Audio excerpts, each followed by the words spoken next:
Capítulo 1. El nacimiento y los primeros años en Belén.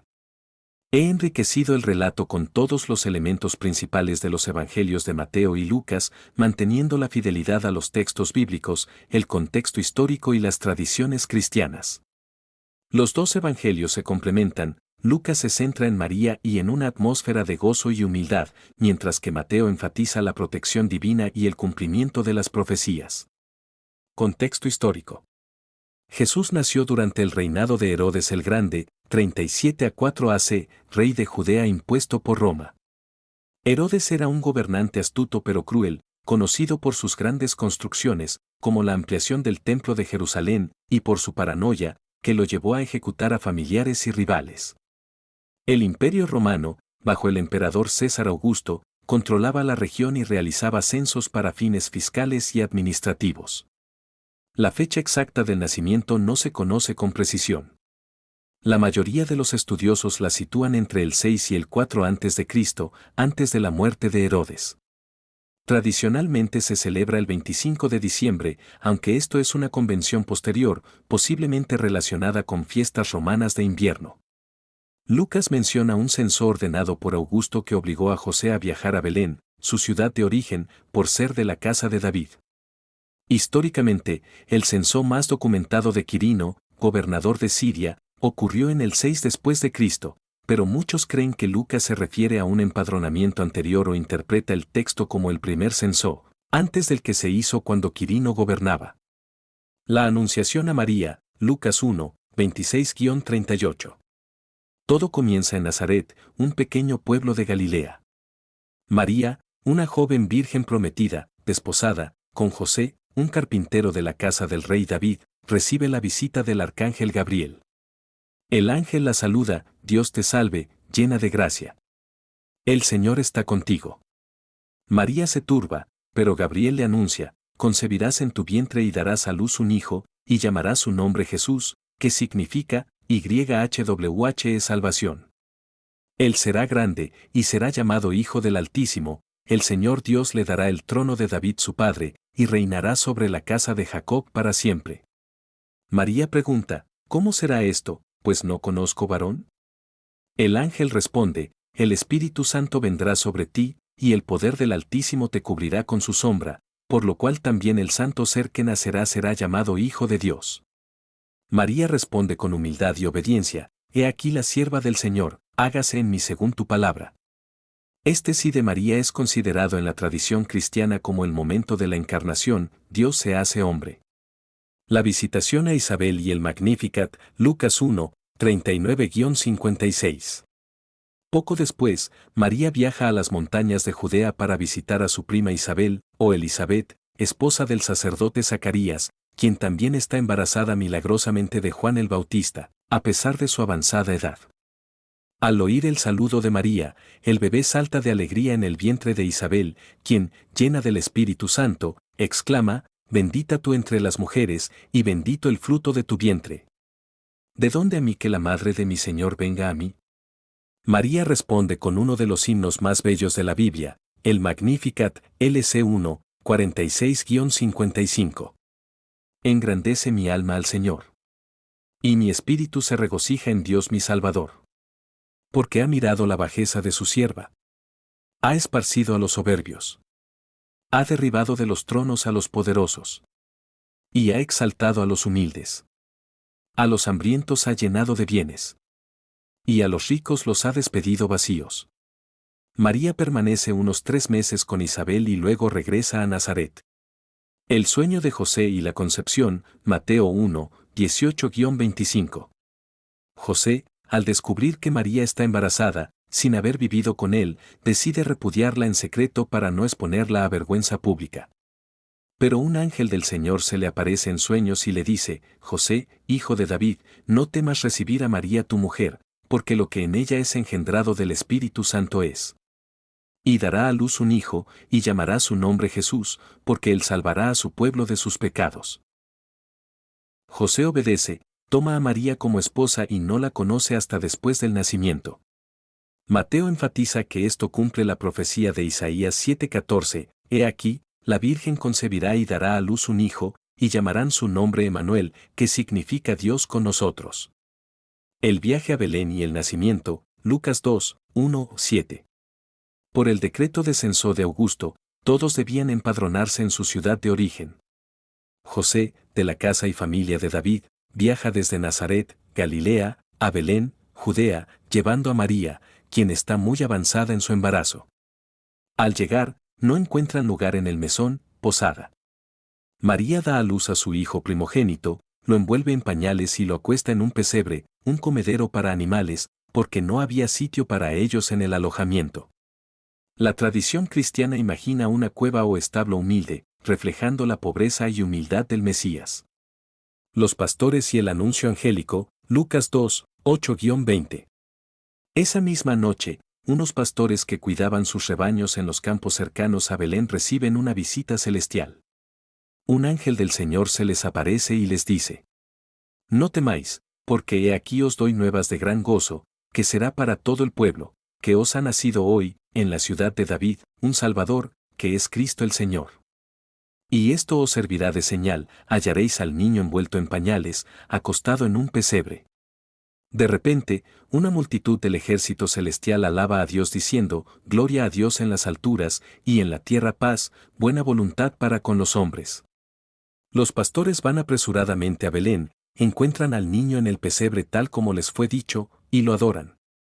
Luego difunden la noticia por toda la región. María, por su parte, guardaba todas estas cosas, meditándolas en su corazón.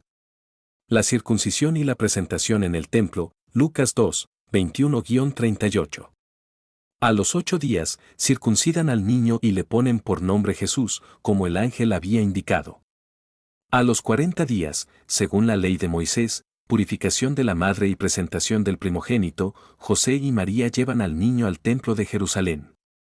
Ofrecen el sacrificio de los pobres, 2 tórtolas o 2 palominos. Allí encuentran a Simeón, un hombre justo que esperaba la consolación de Israel. El Espíritu Santo le había revelado que no moriría antes de ver al Cristo. Toma al niño en brazos y pronuncia el Nunc Dimittis. Ahora, Señor, despides a tu siervo en paz. Según tu palabra.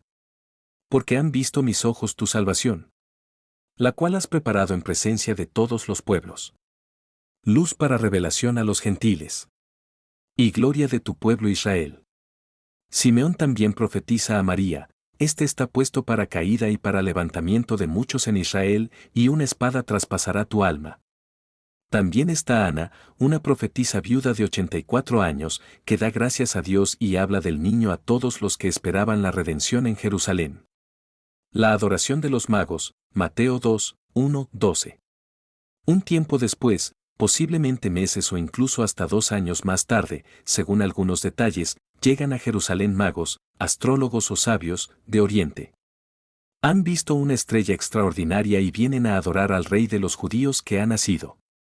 Herodes se turba y consulta a los principales sacerdotes y escribas, quienes citan la profecía de Miqueas: el Mesías nacería en Belén.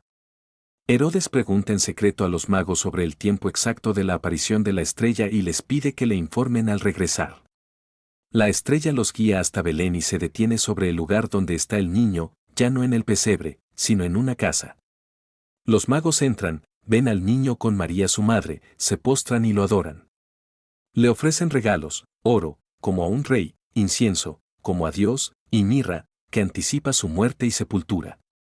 Advertidos en sueños de no volver a Herodes, regresan a su tierra por otro camino. La huida a Egipto y la matanza de los inocentes, Mateo 2, 13-18.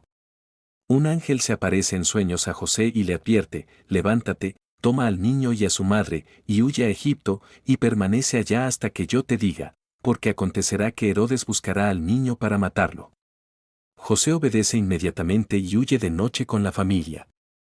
Herodes, furioso al verse engañado por los magos, ordena matar a todos los niños varones de Belén y sus alrededores de 2 años o menos, según el tiempo que había averiguado de los magos.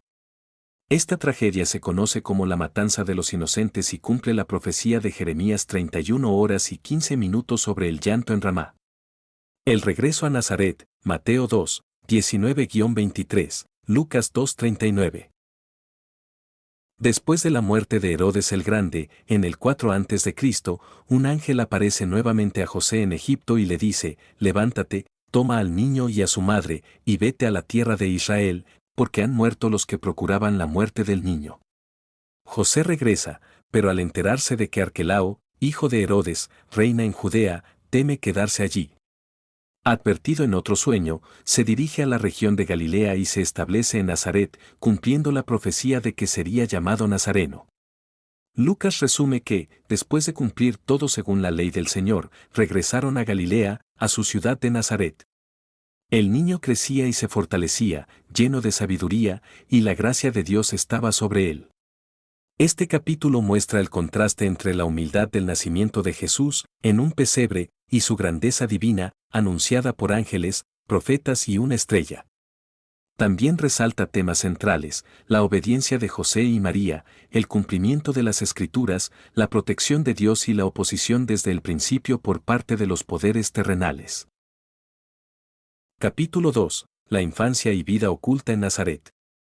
Este periodo abarca desde el regreso de Egipto hasta el inicio del ministerio público de Jesús, aproximadamente desde los 2 a 3 años hasta los 30 años.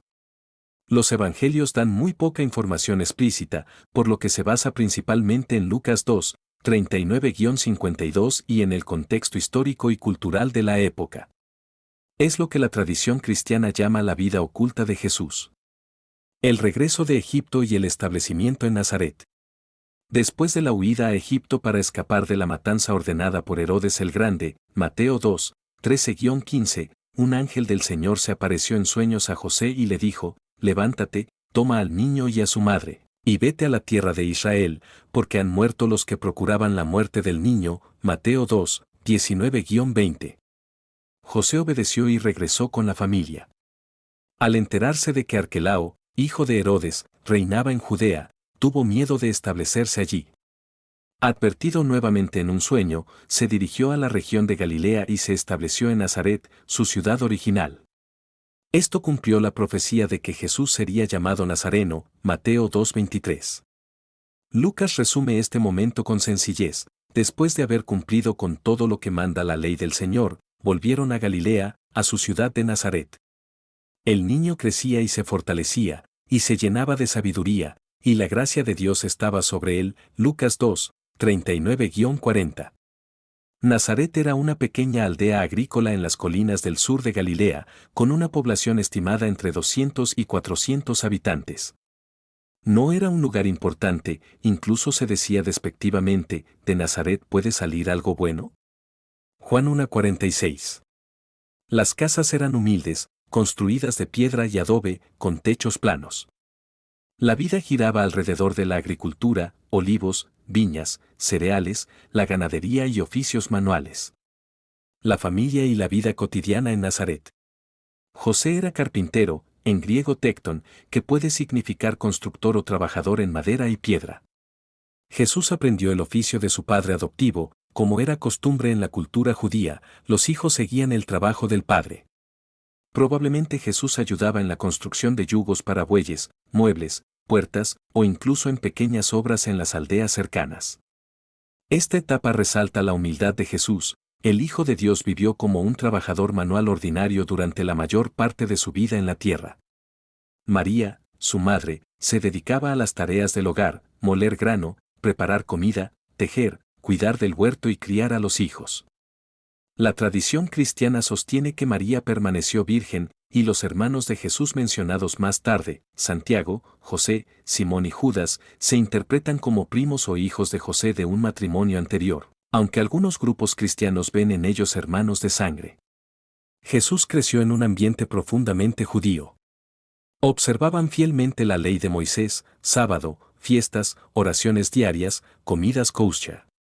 Rezaban el Shema, escucha, Israel, el Señor nuestro Dios, el Señor uno es. Asistían a la sinagoga de Nazaret los sábados para escuchar la lectura de la Torá y los profetas.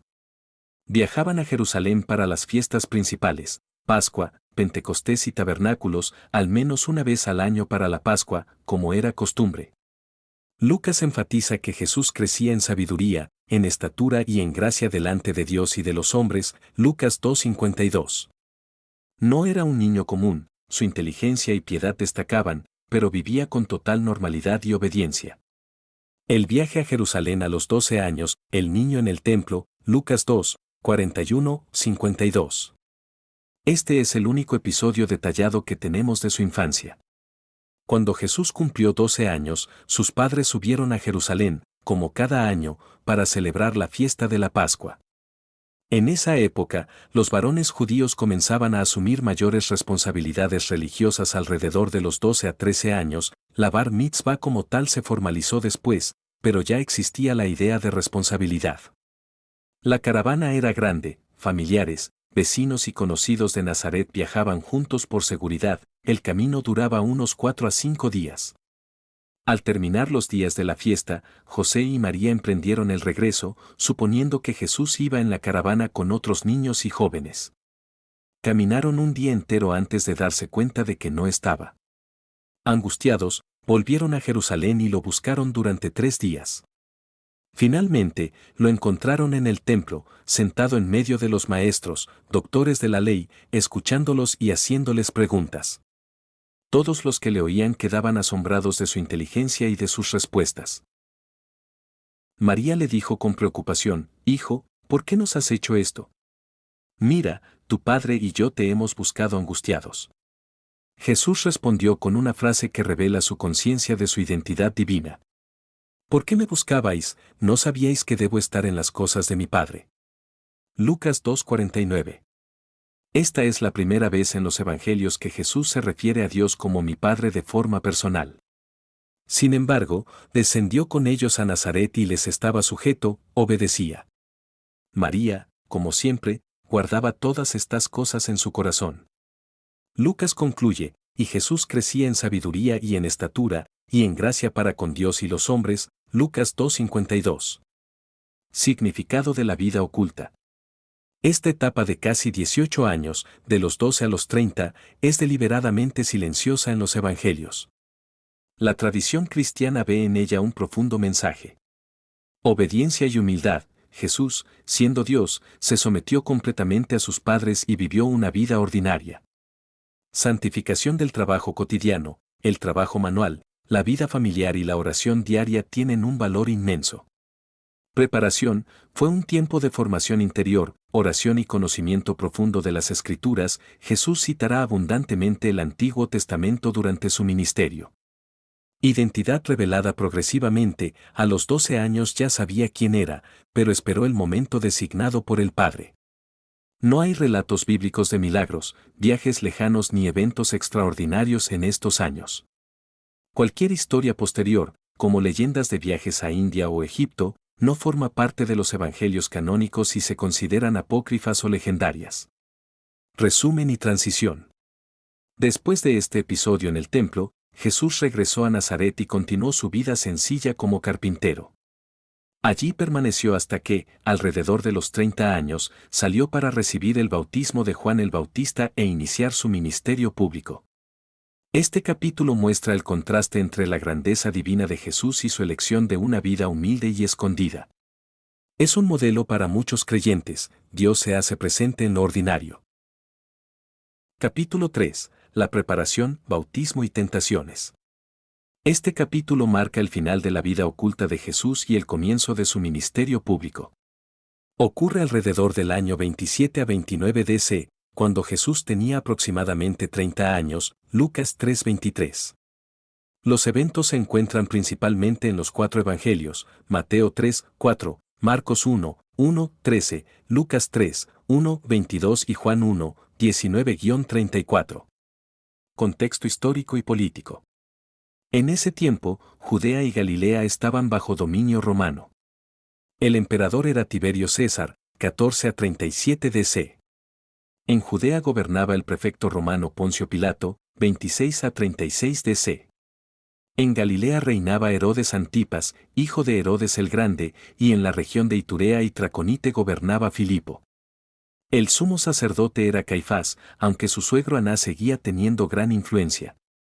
Era un momento de gran expectativa mesiánica entre los judíos, muchos esperaban la llegada del Mesías que liberaría a Israel del yugo romano y restauraría el reino de David.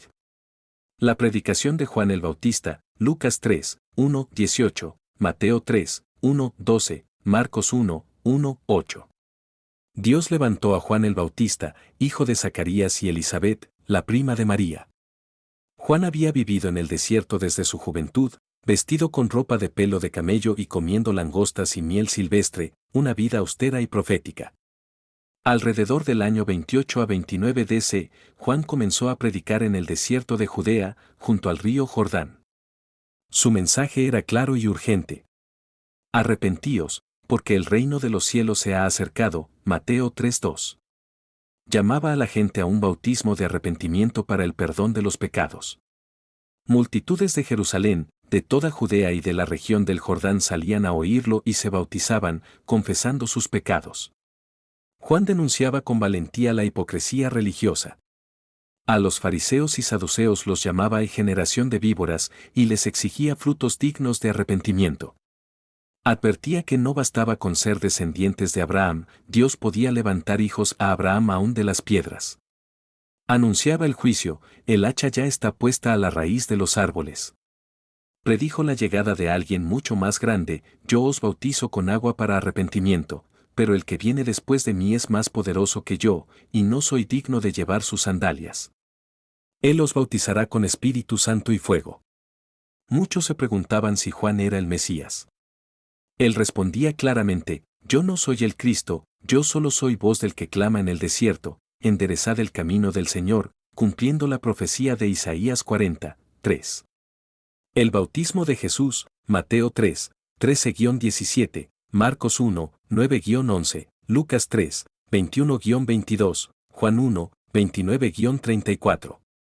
Jesús salió de Nazaret en Galilea y caminó unos 100 km hasta el río Jordán para ser bautizado por Juan. Juan, al verlo, se resistió diciendo, yo necesito ser bautizado por ti, ¿y tú vienes a mí? Jesús respondió, deja ahora, porque así conviene que cumplamos toda justicia. Entonces Juan accedió y lo bautizó.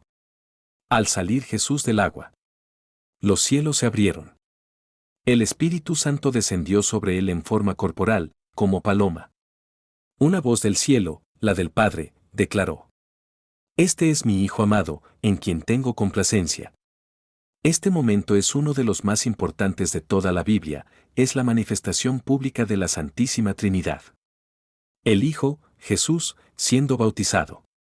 El Espíritu Santo descendiendo sobre él. El Padre hablando desde el cielo. Juan el Bautista también dio testimonio, he visto al Espíritu descender del cielo como paloma y permanecer sobre él. Este es el Hijo de Dios, Juan 1, 32-34. Al día siguiente, Juan señaló a Jesús diciendo, he aquí el Cordero de Dios, que quita el pecado del mundo. Las tentaciones en el desierto, Mateo 4, 1, 11, Marcos 1, 12-13, Lucas 4, 1, 13. Inmediatamente después del bautismo, el Espíritu Santo llevó a Jesús al desierto, probablemente el desierto de Judea, una zona árida y rocosa cerca del Mar Muerto. Allí permaneció 40 días y 40 noches, sin comer nada. Fue un tiempo de ayuno total y preparación espiritual, similar a los 40 años de Israel en el desierto o los 40 días de Moisés y Elías. Al final de los 40 días, cuando Jesús tenía hambre, Satanás se acercó para tentarlo.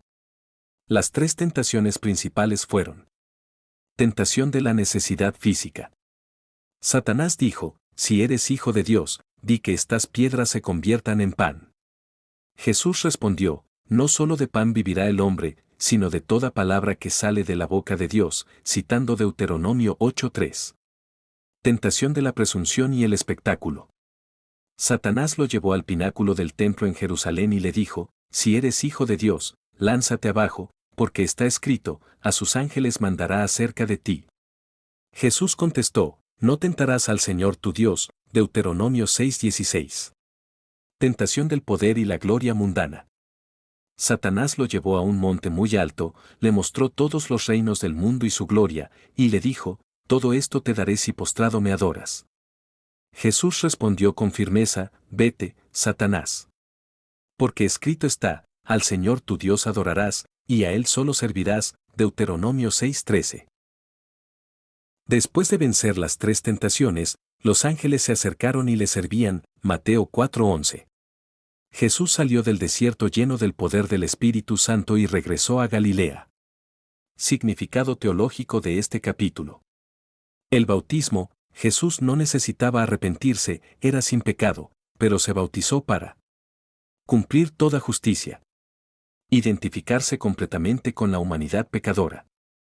Ser ungido públicamente como Mesías por el Espíritu y confirmado por el Padre. Las tentaciones muestran que Jesús fue realmente tentado, Hebreos 4:15, pero nunca pecó. Venció usando la palabra de Dios como arma. Sus respuestas sirven de modelo para resistir la tentación. Preparación. Estos eventos marcan el paso de la vida privada a la pública. Jesús es confirmado como Hijo de Dios y se prepara espiritualmente para los 3 años intensos de ministerio que siguen. Este capítulo cierra la preparación de Jesús y abre la puerta al capítulo 4, el inicio del ministerio público.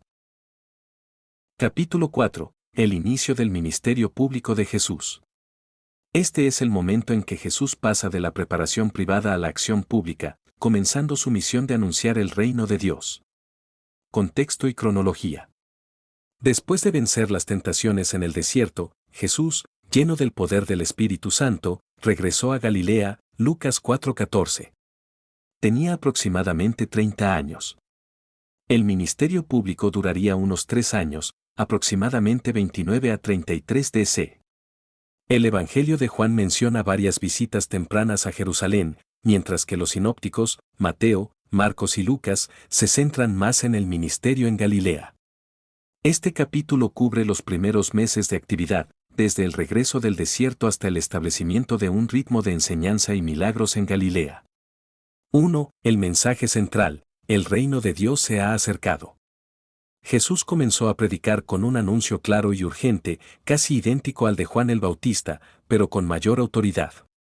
El tiempo se ha cumplido, y el reino de Dios se ha acercado. Arrepentíos y creed en el Evangelio. Marcos 1:15, Mateo 4:17. El tiempo se ha cumplido, se refería al cumplimiento de las profecías del Antiguo Testamento sobre la llegada del Mesías. El reino de Dios se ha acercado, no era solo un reino político o territorial, sino el reinado soberano de Dios en los corazones de las personas, manifestado en poder, justicia, misericordia y sanidad. Jesús mismo era la presencia del reino. Arrepentíos y creed, llamaba a un cambio radical de mente y de vida, y a poner la fe en Él y en su mensaje. Este anuncio se repetía en sinagogas, al aire libre, en caminos y junto al mar. 2. El llamado de los primeros discípulos. Mateo 4, 18-22, Marcos 1, 16-20, Lucas 5, 1, 11. Jesús caminaba junto al mar de Galilea, también llamado lago de Genesaret o mar de Tiberias, un lago de agua dulce de unos 21 km de largo, muy rico en pesca y rodeado de pueblos prósperos. Vio a 2 hermanos pescadores. Simón, a quien luego llamaría Pedro, y Andrés, que echaban la red al mar. Les dijo: seguidme, y os haré pescadores de hombres. Inmediatamente dejaron las redes y lo siguieron. Un poco más adelante vio a Santiago, hijo de Zebedeo, y a su hermano Juan, que estaban en la barca remendando las redes con su padre. Jesús los llamó también, y ellos dejaron la barca, a su padre y a los jornaleros, y lo siguieron. Este llamado fue radical, implicaba dejar su profesión, su familia y su seguridad económica para seguir a un maestro itinerante. Jesús no los llamó después de un largo discernimiento, sino con autoridad divina. Más tarde ampliaría su grupo hasta 12 apóstoles. 3. El primer milagro, las bodas de Caná. Juan 2, 1, 11. Poco después, Jesús fue invitado a unas bodas en Caná de Galilea, un pueblo a unos 9 km al norte de Nazaret, junto con sus discípulos y su madre María. Durante la fiesta se acabó el vino, lo que habría sido una gran vergüenza para los novios. María le dijo a Jesús: no tienen vino. Jesús respondió: mujer, ¿qué tengo yo contigo? Aún no ha llegado mi hora. Pero María, confiada, dijo a los sirvientes: haced todo lo que él os diga. Había 6 tinajas de piedra para las purificaciones judías, con capacidad de unos 80 a 120 litros cada una. Jesús ordenó: llenad las tinajas de agua. Luego dijo, sacad ahora y llevadlo al maestro de ceremonias. Cuando el maestro probó el agua convertida en vino, exclamó que era el mejor vino y que lo habían guardado para el final. Normalmente se servía primero el mejor. Este fue el primer milagro, o señal, de Jesús.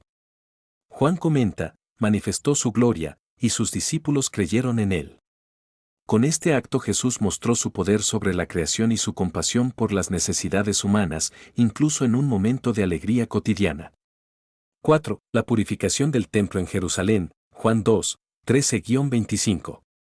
Poco después, Jesús subió a Jerusalén para la fiesta de la Pascua. En el atrio de los gentiles del templo encontró un mercado caótico, vendedores de bueyes, ovejas y palomas, y cambistas que cambiaban dinero romano por la moneda del templo, para pagar el impuesto del templo. Jesús hizo un látigo de cuerdas, expulsó a los animales, volcó las mesas de los cambistas y derramó el dinero, diciendo: «Quitad esto de aquí. No hagáis de la casa de mi padre casa de mercado». Cumplía la profecía de Malaquías 3, 1, 3 y Zacarías 14, 21. Cuando los judíos le preguntaron por qué hacía eso, Jesús respondió: «Destruid este templo, y en 3 días lo levantaré». Se refería al templo de su cuerpo, su muerte y resurrección, pero ellos pensaron en el edificio físico. Este acto generó controversia desde el principio y mostró que Jesús tenía autoridad sobre el culto y el templo. 5. Encuentro con Nicodemo, Juan 3, 1, 21. De noche, Nicodemo, un fariseo importante y miembro del Sanedrín, el Consejo Supremo Judío, fue a hablar con Jesús en privado. Le dijo: «Rabí, sabemos que has venido de Dios como maestro, porque nadie puede hacer estas señales si Dios no está con él». Jesús le respondió directamente: de cierto te digo que el que no nace de nuevo, o de arriba, no puede ver el reino de Dios». Nicodemo se sorprendió: ¿cómo puede un hombre nacer siendo viejo? Jesús explicó que se trata de un nuevo nacimiento del agua y del Espíritu. Luego pronunció una de las frases más famosas de la Biblia: «Porque de tal manera amó Dios al mundo, que ha dado a su Hijo unigénito, para que todo aquel que en él cree no se pierda, mas tenga vida eterna». Juan 3:16. Jesús enseñó que la salvación no viene por esfuerzo humano o por ser buena persona, sino por nacer de nuevo mediante la fe en él. 6. Ministerio inicial en Galilea, enseñanza y primeros milagros. Jesús regresó a Galilea y enseñó en las sinagogas los días de sábado, con una autoridad que asombraba a la gente, a diferencia de los escribas, que citaban a otros maestros. Algunos milagros tempranos. Sanó al hijo del oficial del rey en Caná, Juan 4, 46-54. El oficial creyó y toda su casa. En Capernaum expulsó un demonio de un hombre en la sinagoga, Marcos 1, 23-28. Sanó a la suegra de Pedro, que tenía fiebre alta, Marcos 1, 29-31. Esa misma tarde, al ponerse el sol, la gente llevó a Jesús a todos los enfermos y endemoniados de la ciudad, y él los sanó a todos. Jesús también comenzó a retirarse a lugares solitarios para orar, mostrando su dependencia del Padre. Significado de este capítulo. Este periodo inicial muestra varios rasgos clave del ministerio de Jesús. Autoridad, en su enseñanza, en sus milagros y en su relación con el templo. Compasión, se preocupa por necesidades cotidianas, vino en una boda, enfermos, posesos. Llamado al discipulado, invita a seguirlo de forma radical y personal. Revelación progresiva, va manifestando quién es, Hijo de Dios, Mesías, a través de señales y enseñanzas. Al final de este capítulo, Jesús ya tiene un grupo de discípulos fieles, ha realizado milagros públicos y ha comenzado a atraer multitudes, aunque también empiezan a surgir las primeras tensiones con las autoridades religiosas. Capítulo 5. El ministerio temprano en Galilea y Samaria. Este capítulo abarca aproximadamente los primeros 12 a 18 meses del ministerio público de Jesús, años 29 a 30 DC. Es un periodo de crecimiento rápido, multitudes cada vez mayores, milagros impresionantes y el desarrollo de su enseñanza característica. Los eventos se encuentran principalmente en los evangelios sinópticos, Mateo, Marcos y Lucas, y en Juan, capítulos 4 y 5. 1. El retorno a Galilea y el rechazo en Nazaret, Lucas 4, 14-30. Después de las bodas de Caná y la purificación del templo, Jesús regresó a Galilea en el poder del Espíritu. Su fama se extendió rápidamente por toda la región. Un sábado entró en la sinagoga de Nazaret, su pueblo natal. Como era su costumbre, se levantó para leer las Escrituras. Le entregaron el rollo del profeta Isaías y leyó. El Espíritu del Señor está sobre mí, porque me ha ungido para dar buenas nuevas a los pobres, me ha enviado a sanar a los quebrantados de corazón, a pregonar libertad a los cautivos y vista a los ciegos, a poner en libertad a los oprimidos, a predicar el año agradable del Señor. Isaías 61, 1, 2. Luego enrolló el libro, se sentó y dijo, hoy se ha cumplido esta escritura delante de vosotros. Al principio la gente se maravillaba de sus palabras graciosas, pero pronto comenzaron a murmurar, ¿no es este el hijo de José? Jesús, conociendo sus pensamientos, les dijo que ningún profeta es aceptado en su propia tierra y mencionó ejemplos de Elías y Eliseo, que ayudaron a extranjeros en vez de a israelitas. La reacción fue violenta, la gente se llenó de ira, lo sacó de la ciudad y lo llevó hasta la cumbre del monte para despeñarlo. Pero Jesús pasó por en medio de ellos y se fue. Este fue el primer rechazo serio que enfrentó en su ministerio. 2. Traslado a Capernaum, la nueva base, Mateo 4, 13-16. Jesús dejó Nazaret y se estableció en Capernaum, una próspera ciudad pesquera a orillas del mar de Galilea. Esta se convirtió en su ciudad propia durante el ministerio, Mateo 9:1. Capernaum era un lugar estratégico, estaba en la ruta comercial entre Damasco y el Mediterráneo, tenía una aduana y una guarnición romana. Mateo ve en este traslado el cumplimiento de la profecía de Isaías 9, 1, 2, el pueblo que andaba en tinieblas vio gran luz. 3. Sanidades y expulsión de demonios en Capernaum, Marcos 1, 21-34, Lucas 4, 31-41. Un sábado en la sinagoga de Capernaum, Jesús enseñó con autoridad, no como los escribas. De repente, un hombre poseído por un espíritu inmundo gritó, «Ah, ¿qué tienes con nosotros, Jesús Nazareno? ¿Has venido a destruirnos? Yo sé quién eres, el Santo de Dios». Jesús lo reprendió, «Cállate y sal de él». El demonio sacudió al hombre y salió con un fuerte grito. Todos se asombraron. ¿Qué es esto? Una nueva enseñanza con autoridad, hasta a los espíritus inmundos manda y le obedecen. Esa misma tarde, al ponerse el sol, llevaron a Jesús a todos los enfermos y endemoniados de la ciudad. Él sanó a muchos y expulsó demonios, pero no les permitía hablar porque sabían quién era. También sanó a la suegra de Simón Pedro, que estaba en cama con fiebre alta. Jesús la tomó de la mano, la levantó y la fiebre la dejó. Inmediatamente ella se puso a servirles. 4. La gran pesca y el llamado definitivo de los 4, Lucas 5, 1, 11. Un día, estando Jesús junto al lago, la multitud lo apretaba para oír la palabra de Dios. Subió a la barca de Simón y le pidió que se alejara un poco de tierra. Desde allí enseñó a la gente. Luego le dijo a Simón, boga mar adentro y echad vuestras redes para pescar. Simón respondió, Maestro, toda la noche hemos trabajado y nada hemos pescado, pero por tu palabra echaré la red. Echaron las redes y capturaron tal cantidad de peces que las redes se rompían y las barcas casi se hundían. Simón Pedro cayó de rodillas y dijo, Apártate de mí, Señor, porque soy hombre pecador. Jesús le respondió, No temas, desde ahora serás pescador de hombres. Ellos dejaron todo y lo siguieron. 5. El Sermón del Monte y las Bienaventuranzas, Mateo 5, 7, Lucas 6, 17-49. En algún momento de este periodo temprano, posiblemente en una ladera cerca de Capernaum, Jesús pronunció el Sermón del Monte, uno de sus discursos más importantes. Comenzó con las Bienaventuranzas, Mateo 5, 3-12. Bienaventurados los pobres en espíritu. Los que lloran. Los mansos. Los que tienen hambre y sed de justicia. Los misericordiosos. Los de limpio corazón. Los pacificadores. Los que padecen persecución por causa de la justicia. Luego enseñó sobre temas profundos. La ley y su cumplimiento, no penséis que he venido a abolir la ley, sino a cumplirla. El enojo, el adulterio en el corazón, el divorcio, los juramentos. El amor a los enemigos, amad a vuestros enemigos, bendecid a los que os maldicen. La oración, enseñó el Padre nuestro que estás en los cielos. No juzgar, la regla de oro, el camino estrecho, la casa sobre la roca.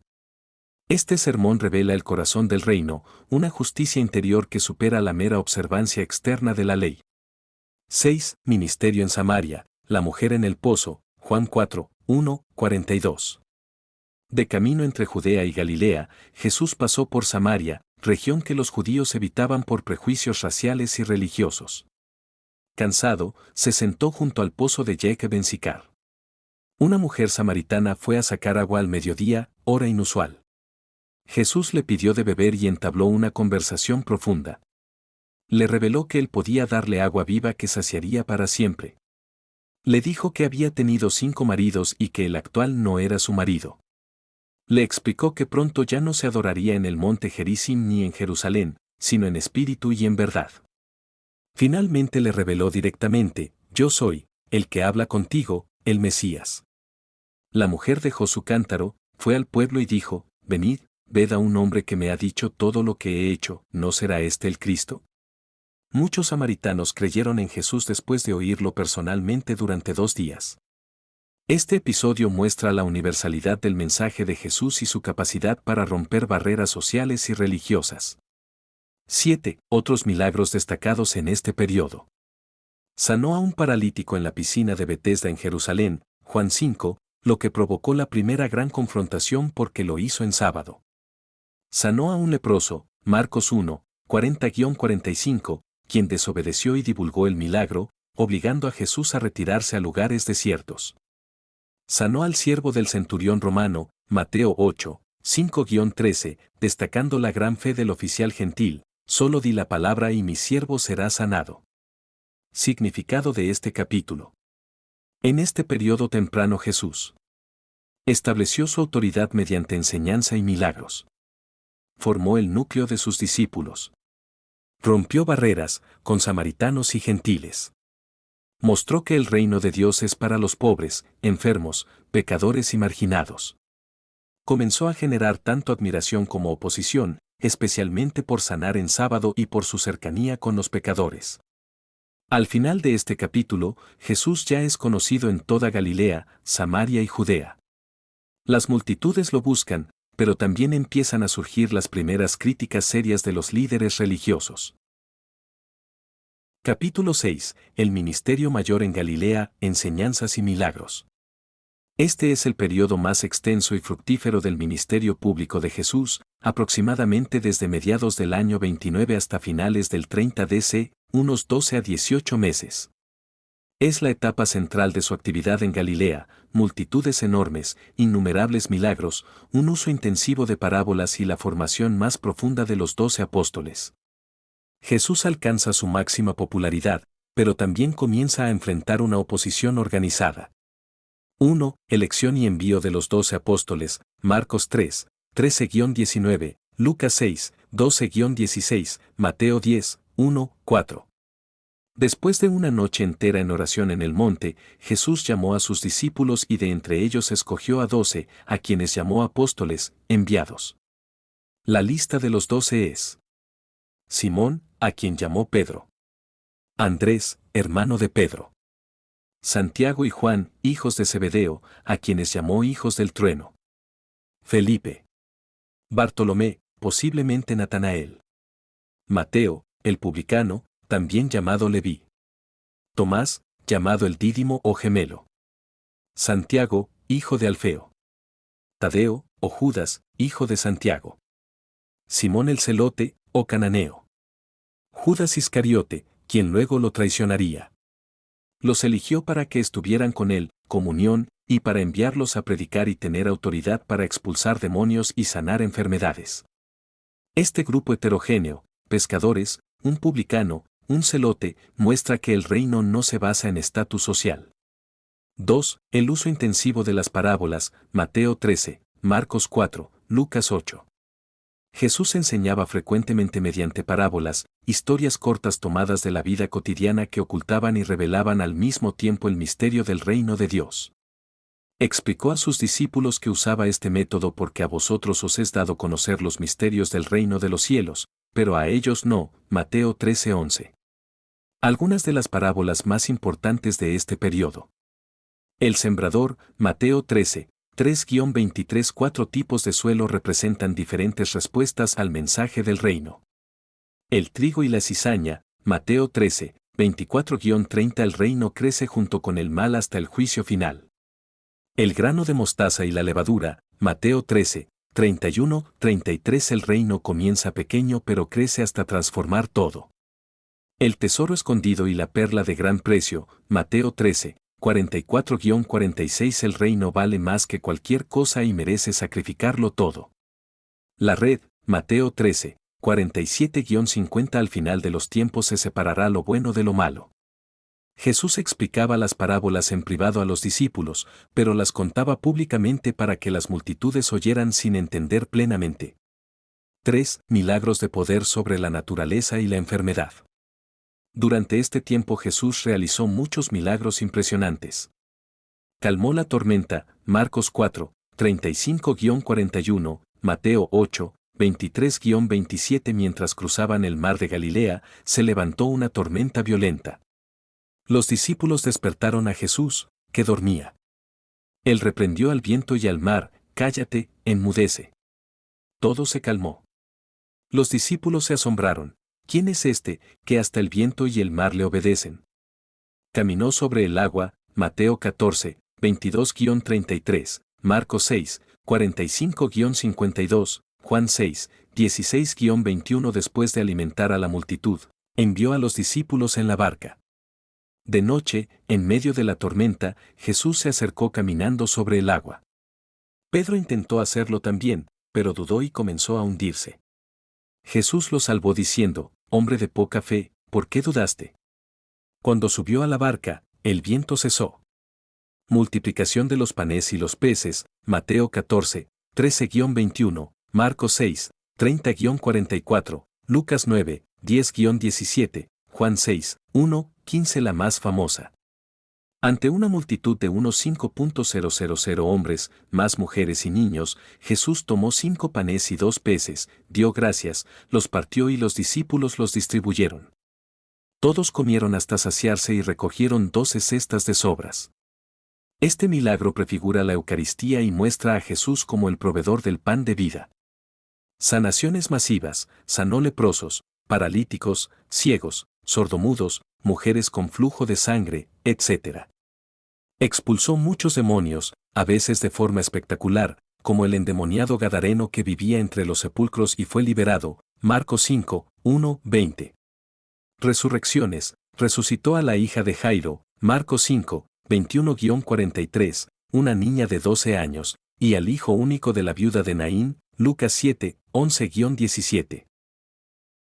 4. La transfiguración, Mateo 17, 1-13, Marcos 9, 2-13, Lucas 9, 28-36.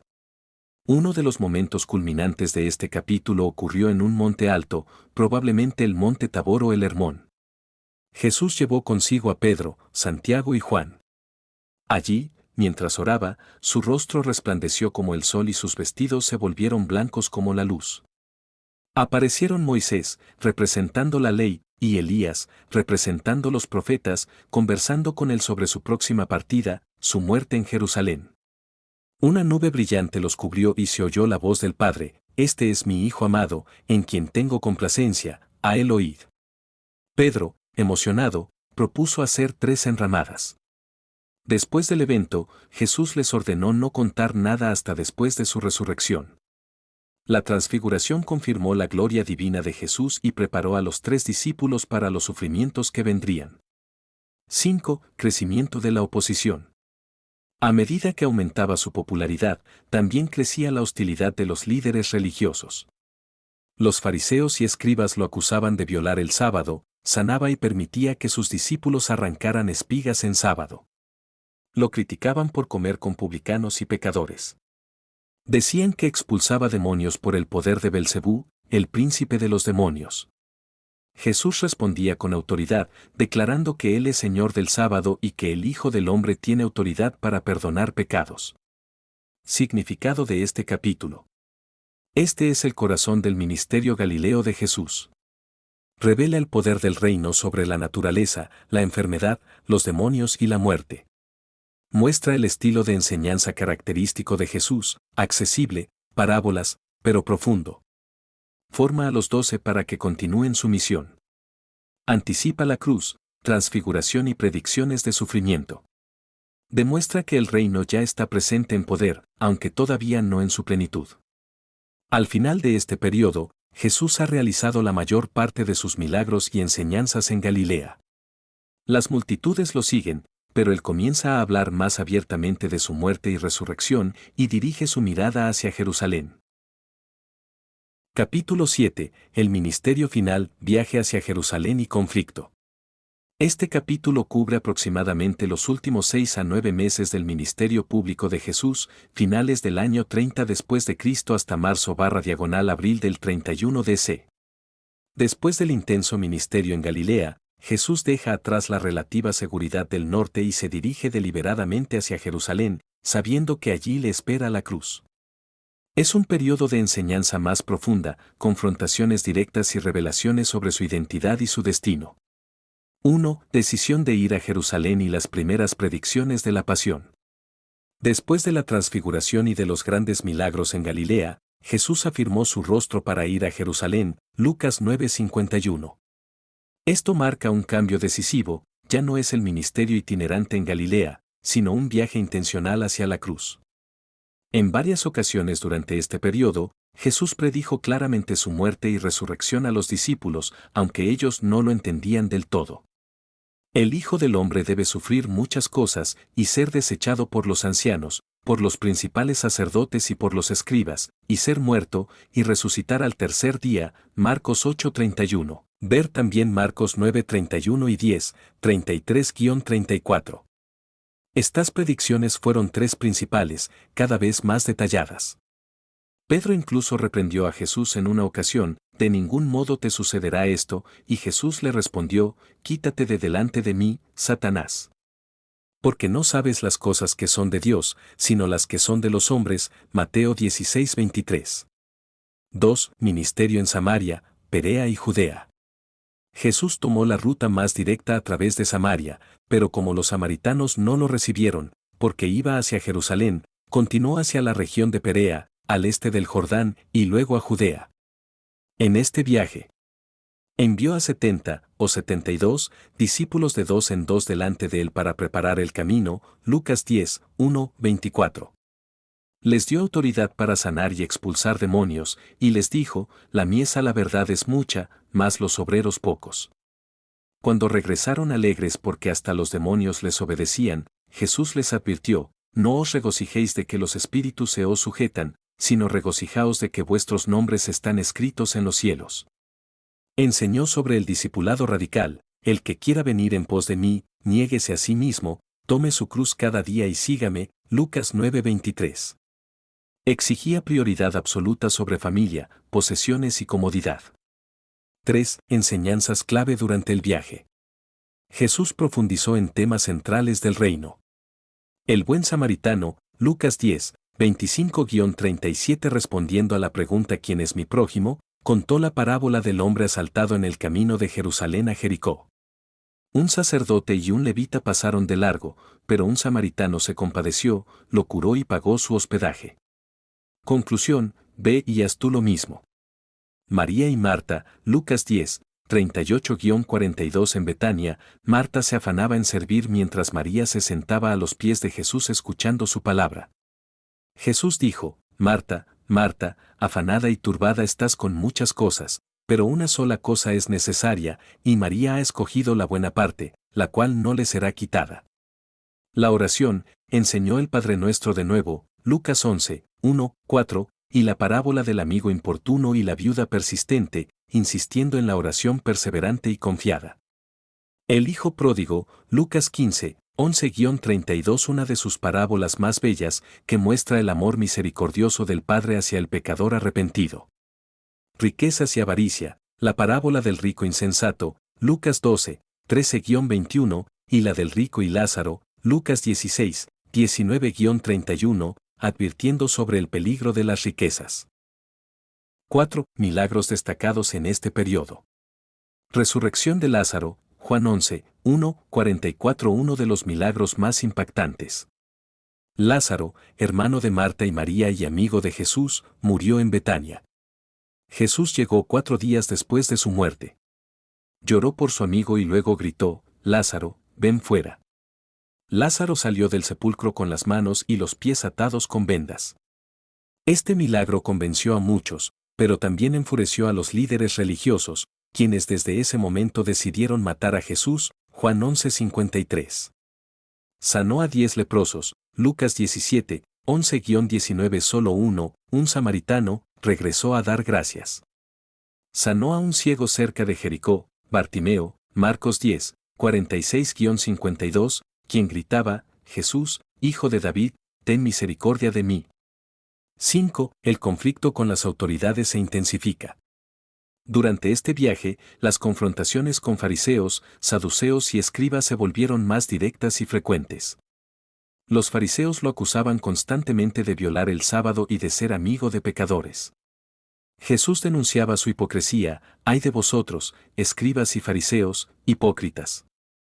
Porque limpiáis lo de fuera del vaso y del plato, pero por dentro estáis llenos de robo y de injusticia, Mateo 23, aunque parte de estas denuncias ocurren ya en Jerusalén. Respondió preguntas tramposas sobre el divorcio, el pago de impuestos al César y la resurrección de los muertos. Enseñó que el mandamiento mayor es, amarás al Señor tu Dios con todo tu corazón, y a tu prójimo como a ti mismo, Mateo 22, 37-40. La oposición se organizó, los líderes comenzaron a conspirar para arrestarlo y matarlo, pero temían al pueblo que lo seguía. 6. Temas centrales y preparación para la pasión. Jesús insistió en la necesidad de perdón ilimitado, hasta 70 veces 7. La humildad, el que se humilla será exaltado. La vigilancia, parábolas de las 10 vírgenes, los talentos y el siervo fiel. Su propia identidad, se declaró la luz del mundo, el pan de vida, el buen pastor y la resurrección y la vida.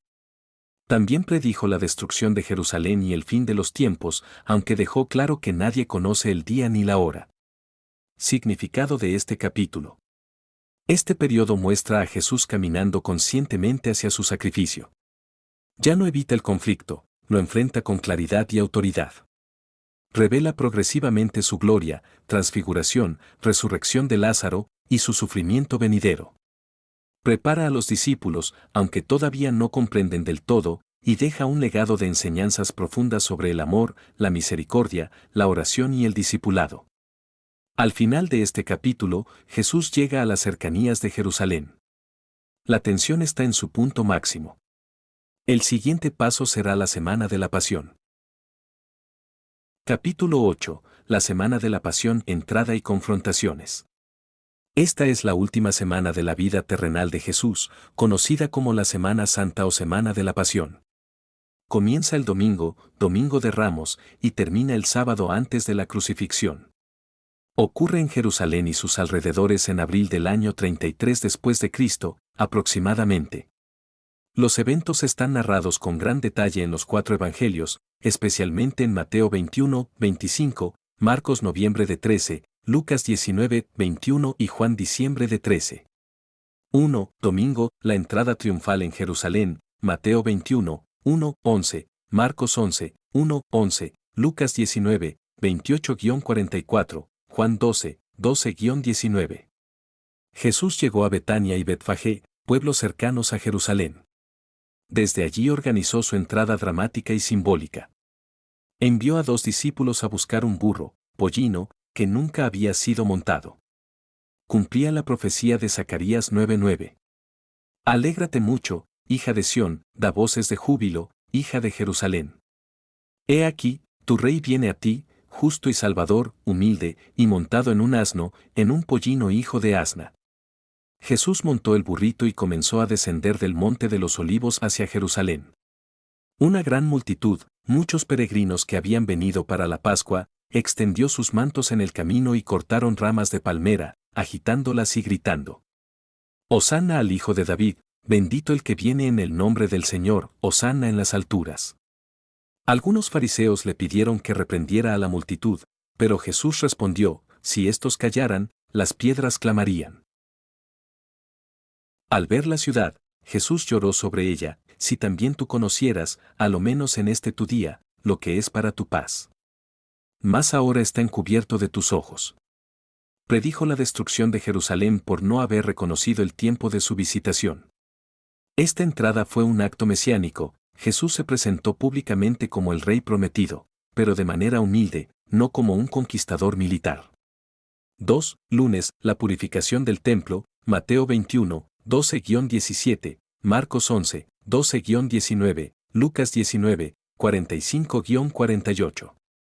Al día siguiente, Jesús entró en el templo y encontró el atrio de los gentiles convertido en un mercado ruidoso, vendedores de animales para los sacrificios y cambistas que cambiaban dinero romano por la moneda del templo, con un alto margen de ganancia. Jesús hizo un látigo de cuerdas, o usó el mismo espíritu de autoridad, volcó las mesas de los cambistas, derramó las monedas y expulsó a los vendedores de palomas y animales, diciendo: Escrito está, mi casa será llamada casa de oración, pero vosotros la habéis hecho cueva de ladrones, citando Isaías 56, 7 y Jeremías 7, 11. Curó a ciegos y cojos en el templo, y los niños seguían gritando: Hosanna al Hijo de David. Los principales sacerdotes y escribas se indignaron y buscaron cómo destruirlo, pero temían al pueblo. Esta acción fue una fuerte denuncia contra la corrupción del culto y una afirmación de que el templo debía ser un lugar de oración para todas las naciones. 3. Martes, enseñanza intensa y confrontaciones directas. Este fue el día de mayor actividad pública de Jesús en el templo. Enseñó durante todo el día y enfrentó múltiples preguntas tramposas. La autoridad de Jesús, Mateo 21, 23-27. Los sacerdotes y ancianos le preguntaron: ¿con qué autoridad haces estas cosas? Jesús respondió con una contrapregunta sobre el bautismo de Juan, dejándolos en silencio. Parábolas contra los líderes. La parábola de los dos hijos, Mateo 21, 28-32. La parábola de los labradores malvados, Mateo 21, 33-46 representa a Israel y sus líderes que rechazaron a los profetas y finalmente al Hijo. Concluyó: el reino de Dios será quitado de vosotros y será dado a gente que produzca los frutos de él. La parábola del banquete de bodas, Mateo 22, 1-14. Preguntas capciosas. Sobre el pago de impuestos al César, Mateo 22, 15-22. Dad al César lo que es del César, y a Dios lo que es de Dios. Sobre la resurrección, pregunta de los saduceos, Mateo 22, 23-33. Sobre el mandamiento mayor, Mateo 22, 34-40. Amarás al Señor tu Dios con todo tu corazón, y a tu prójimo como a ti mismo. Jesús también pronunció fuertes ayes contra los escribas y fariseos, Mateo 23, denunciando su hipocresía: cargan pesadas cargas sobre los demás, buscan honores, devoran las casas de las viudas y cierran el reino de los cielos a la gente. 4. Miércoles, día de silencio relativo y la traición de Judas. Este día se conoce tradicionalmente como Miércoles Santo. Jesús probablemente pasó el día en Betania, en casa de Simón el leproso o con Lázaro, Marta y María. Unción en Betania, Mateo 26, 6-13, Marcos 14, 3-9, Juan 12, 1-8. María, hermana de Lázaro, derramó un perfume de nardo puro muy costoso sobre la cabeza y los pies de Jesús y lo secó con sus cabellos. Judas criticó el desperdicio, diciendo que se podía haber vendido y dado a los pobres. Jesús defendió a María: dejadla, para el día de mi sepultura ha guardado esto, donde quiera que se predique este evangelio, se contará también lo que ésta ha hecho, en memoria de ella. La conspiración, Mateo 26, 14-16, Marcos 14, 10-11, Lucas 22, 3-6. Judas Iscariote, uno de los 12, fue a los principales sacerdotes y les ofreció entregar a Jesús. Acordaron 30 piezas de plata, el precio de un esclavo. Desde ese momento, Judas buscaba una oportunidad para traicionarlo lejos de la multitud. 5. Temas y significado de la semana hasta el miércoles. Durante estos primeros días de la Semana Santa, Jesús se presentó abiertamente como el Rey Mesías, pero de un reino espiritual y humilde. Purificó el templo y denunció la corrupción religiosa. Enfrentó y desarmó a sus opositores con sabiduría divina. Pronunció juicios proféticos sobre Jerusalén y los líderes. Mostró compasión hacia los pobres, los niños y los marginados. La multitud que lo aclamó el domingo comenzó a dividirse. Muchos esperaban un Mesías político que liberara a Israel de Roma. Al ver que Jesús no actuaba así, su entusiasmo disminuyó. La tensión llegó a su punto máximo. Las autoridades religiosas, sumos sacerdotes, fariseos y saduceos, ya habían decidido matar a Jesús, pero temían al pueblo. Judas les proporcionó la oportunidad que buscaban. Capítulo 9. La última cena, arresto y juicio. El jueves, Jesús celebró la última cena con los 12. Instituyó la Eucaristía: esto es mi cuerpo, esta es mi sangre del nuevo pacto. Lavó los pies de los discípulos como ejemplo de servicio. Predijo la negación de Pedro y la traición de Judas. En el huerto de Getsemaní oró angustiado: Padre, si es posible, pase de mí esta copa. Judas lo traicionó con un beso, fue arrestado. Esa noche y madrugada fue juzgado por el Sanedrín, acusado de blasfemia, luego ante Poncio Pilato y Herodes Antipas. Pilato lo declaró inocente, pero cedió a la presión popular y lo condenó a crucifixión. Capítulo 10. La crucifixión, resurrección y ascensión. El viernes, Viernes Santo, Jesús fue crucificado en el Gólgota junto a 2 ladrones. Sufrió burlas, pero perdonó a sus verdugos: Padre, perdónalos. Murió alrededor de las 3 de la tarde, el velo del templo se rasgó, hubo oscuridad y un terremoto. Fue sepultado en una tumba nueva de José de Arimatea. El domingo por la mañana, las mujeres encontraron la tumba vacía. Jesús resucitó y se apareció primero a María Magdalena, luego a los discípulos, incluido Tomás, que dudó, y a más de 500 personas durante 40 días. Les enseñó sobre el reino de Dios y les dio la gran comisión: id y haced discípulos a todas las naciones. Finalmente, ascendió al cielo desde el Monte de los Olivos, prometiendo enviar al Espíritu Santo. Sus discípulos comenzaron la misión que dio origen a la Iglesia. Esta división en 10 capítulos permite ver mejor el desarrollo progresivo de su vida y ministerio.